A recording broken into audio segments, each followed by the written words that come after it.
আমাদের মস্তিষ্কে প্রায় 100 বিলিয়ন নিউরন রয়েছে। প্রতিটি নিউরন তাৎক্ষণিক 50,000 নিউরনের সঙ্গে সংযোগ স্থাপনে সক্ষম। মস্তিষ্কের নিউরনগুলো একে অন্যের সাথে ইলেকট্রোকেমিক্যাল সিগন্যালিং প্রসেসের মাধ্যমে ট্রিলিয়ন ট্রিলিয়ন সংযোগ স্থাপন করে, যার আবহ বৈদ্যুতিক ঝড়ের ন্যায়। বাড়ন্ত বয়সে শিশুর মস্তিষ্কের নিউরন সমূহ একে অন্যের সাথে খুব দ্রুত সংযোগ স্থাপন করতে পারে।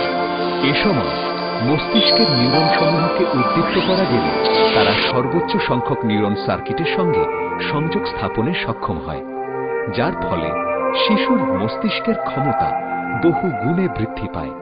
অন্যদিকে যদি এ সময়ে নিউরন সমূহকে উদ্দীপ্ত করা না যায়, তাহলে ক্রমান্বয়ে নিউরনগুলো নিষ্ক্রিয় হয়ে পড়ে এবং হ্রাস পেতে থাকে মস্তিষ্কের ক্ষমতা।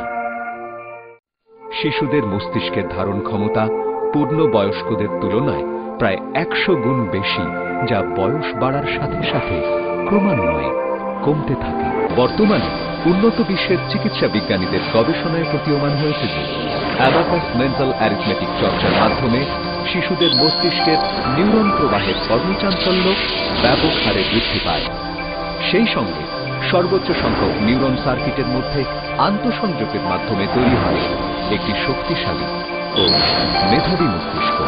তাই প্রতিটি সুস্থ এবং স্বাভাবিক শিশুর যদি সঠিক সময়ে এবং সঠিক পদ্ধতিতে মেধার বিকাশ সাধন করা যায়, তাহলে সব শিশুই হয়ে উঠতে পারে বিশ্বের এ যাবৎকালে সর্বশ্রেষ্ঠ মেধাবী মানুষগুলোর একজন।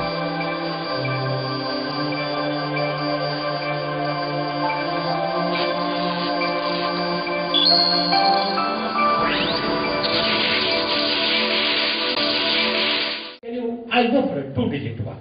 Two-digit one. This is okay. Okay. 32, 43, 63, 42 minus 39, 42, 36, 69, 42 minus 73. That is 257. 257. Okay. Four digits.